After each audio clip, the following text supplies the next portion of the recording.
জননেতা কেন্দ্রীয় নেতা বিএনপির জনাব জয়নাল ফারুক, তার সাথে সে আপনাদের সাথে উন্মুক্ত বক্তব্যে মিলিত হবেন।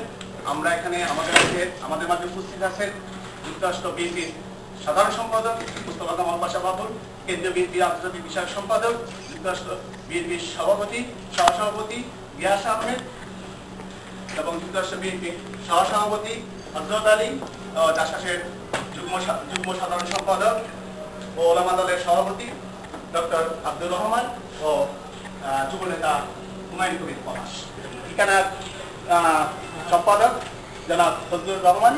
আমাদের মাঝে উপস্থিত আছেন সাপ্তাহিক দেশ বাংলা ও বাংলা টাইমসের কর্ণধার জনাব ডাক্তার চৌধুরী সরুল হাসান। আমাদের মাঝে উপস্থিত আছেন ইত্তেফাকের মাহমুদ খান বাপসের হাকিকুল ইসলাম খোকন, সাপ্তাহিক বাংলাদেশের ডাক্তার ওয়াজেদ খান, এবং আমাদের মাঝে উপস্থিত আছেন বাংলা টাইমসের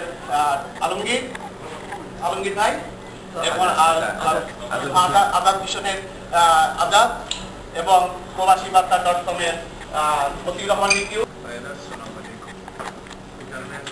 সম্প্রতি বাংলাদেশে যেসব 3 মাসের সরকারের সাম্প্রতিক যেসব ঘটনাগুলো ঘটেছে, ইতিমধ্যে আমি বিচারপতি সভায় আমার বক্তব্য রেখেছি। আসলে আমাদের সভা আছে, সেই সভায় তো আমরা জানি ইদানিং বাংলাদেশের নতুন সরকারের সরকার, সেই সরকারের 3 মাসে এই পার্লামেন্টে এবং 40 দিন কার্য দিবস পালিত হয়েছে। সেখানে আমরা অনেক কিছু আলাপ করেছি, আমরাও কথা বলেছি, কথা বলেছি। তারই মধ্যে বাংলাদেশে একটা জঘন্যতম ঘটনা ঘটেছে, সেটা আপনারা জানেন, পিলখানা। সেটা নিয়ে সরকার বিরোধী দলের মধ্যে মতামত আছে, সে ব্যাপারেও আমরা আমাদের দলীয় মনোভাব ইতিমধ্যে আপনারা পেয়েছেন।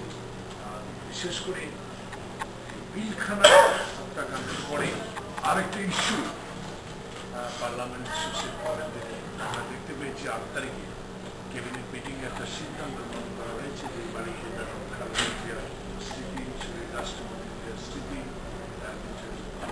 সে বাড়িতে বরাদ্দ বাতিল করার সিদ্ধান্ত নিয়েছে। এ ব্যাপারে বাংলাদেশে রাজনৈতিক অঙ্গনে উত্তপ্ত হয়ে উঠছে। সেখানে পার্লামেন্ট এখন নাই, আগামী 2 মাসে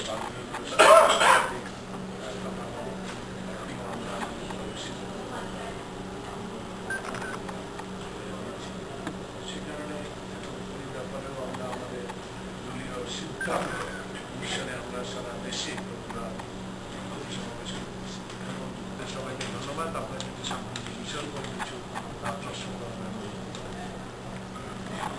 কিন্তু আমি মনে করি যে আমার সাংগঠনিক 111-এর পর খন্দকার দেলোয়ার হোসেনের নেতৃত্বে বিএনপি যে অত্যাচার অবিচার তত্ত্বাবধায়ক সরকার, সেনা সমর্থিত সরকার যেভাবে অত্যাচার বিএনপির উপর করেছে, সেভাবে অন্য কোনো রাজনৈতিক দলের উপর করে নাই।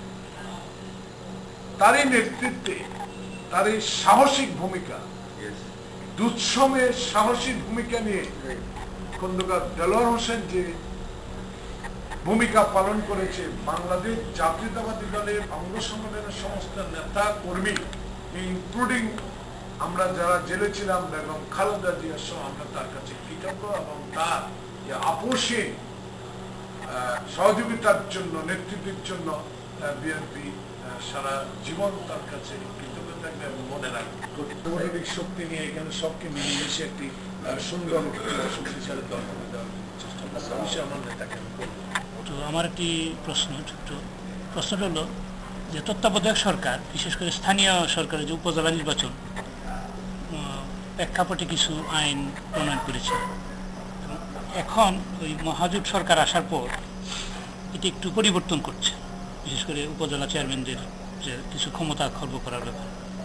এই ব্যাপারে আপনাদের সংসদে কোনো বিল বা যে স্থানীয় সরকারটা শক্তিশালীকরণের জন্য মানে পূর্ণ স্বাধীনতা দিই। তত্ত্বাবধায়ক সরকারের ক্ষমতার মেয়াদ হল 90 ডেজ। 111-এর পরে তারা অযাচিতভাবে কোন তৃতীয় শক্তির সহায়তায় ক্ষমতায় দীর্ঘদিন ছিলেন। সে ইতিহাসের দিকে আমরা চাই না। তাদের কোনো পাওয়ারই নেই, তাদের কোনো আমি এটাকে কি বলবো, এখতিয়ারে নেই, সাংবিধানিক এখতিয়ার অনলি টু ইলেকশন রান করা আর দৈনন্দিন কাজ সমাধান করা। কিন্তু তারা কতগুলো অর্ডিন্যান্স 59, 74 ও 109 এর মতো অর্ডিন্যান্স জারি করেছে, সেটা অটোমেটিক্যালি আপনি চলে গেছে, সংসদে উঠেছে মাত্র 39 বা একটি আইনি লড়াই, আইনি প্রশ্ন, নাকি এর অন্তরালে অন্য কিছু আছে বলে আপনারা মনে করেন? আমার প্রশ্ন স্ট্রেট, আপনার যেভাবে প্রশ্নটা আপনি করেছেন আমার উত্তর একজন রাজনৈতিক বিএনপি। তবে এটার পেছনে আপনি যে প্রশ্নটা করেছেন যে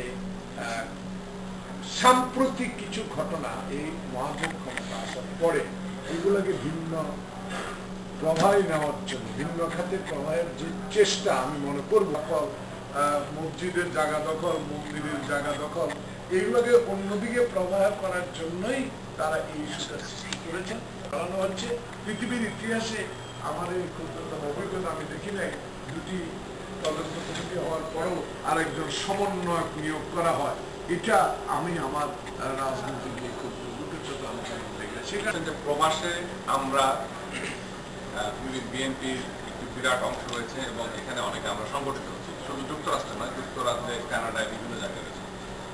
আবার এখন যদি আপনি তাকায় দেখেন, এখানে যারা সংগঠিত হচ্ছে তারা যদি কখনো বাংলাদেশের পার্লামেন্টে নির্বাচন করতে চায়, তারা কিন্তু সেই নির্বাচন করার যোগ্যতা রাখে না।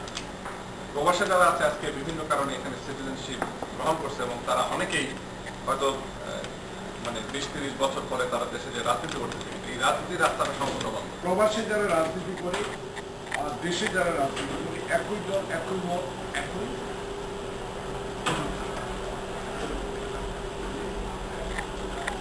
ডিভিশনটা কোথায়? যে আপনি এখানে প্রবাসের রাজনীতি করে একজন বড় নেতা, দেশের থেকে কিন্তু আপনি ছাত্র জীবন থেকে একটা দলের সাথে সম্পৃক্ত হয়ে নেতা হয়ে এখানে কিন্তু কর্মজীবনে চলে আসছেন।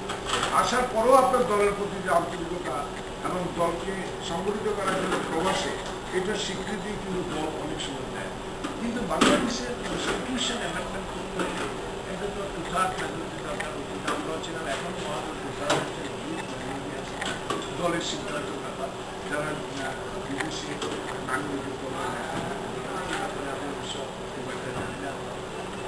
তবে আমার একটা জিনিস হলো, প্রবাসে যারা আছেন তারাও এমপি হওয়ার যোগ্যতা আমার দেশে যারা এমপি আছেন তাদের চেয়ে কোনো অংশ আমি মনে করি। সেই জন্য দলের হাইকমান্ড যদি বিবেচনা করেন যে ফারুকের চেয়ে ডাক্তার সাহেব ভালো, প্রবাসে রাজনীতি করেন আর দেশেই করেন, তাহলে আমার নেত্রী হাইকমান্ড যদি মনে করে ফারুকের চেয়ে উনি ভালো না, কিন্তু আমি জেনে নেওয়া হচ্ছে। বইয়ে আমি বিশেষ করি প্রত্যেকটা সাংবাদিক ভাই যারা বিভক্তি মাঝে আমরা দেখি, কিন্তু আপনি আসার পরেও আমরা দেখলাম একটা অ্যাড আছে সেখানে সভাপতি সেক্রেটারি আমরা যাকে জানি এবং অন্যান্য একটা গ্রুপকে আপনার প্রশংসা করা বা যেভাবেই হোক কেন্দ্রীয় কমিটি থেকে বাড়তি অবস্থা জানি, কিন্তু তাদের কিন্তু এখনো পেপার থেকে ওইভাবেই একটা আসে। তো এইটাকে আপনি কিভাবে গ্রহণ করেন? দলের কোনো বক্তব্য দিতে আমাকে সরকারি চিন্তা ভাবনা করে দিতে হবে। ফ্র্যাঙ্কলি এটা অবিরাট কথা, আমার সেখানে একটু মহাসচিব তাকে বসে, এটার পরে তো আমার কোনো কমেন্ট না। আমাদের রিপোর্টিং এ কিন্তু সমস্যা না, তবে ওনারা যেটা দিয়েছে আমার বেশি ভালোবাসে সবাইকে।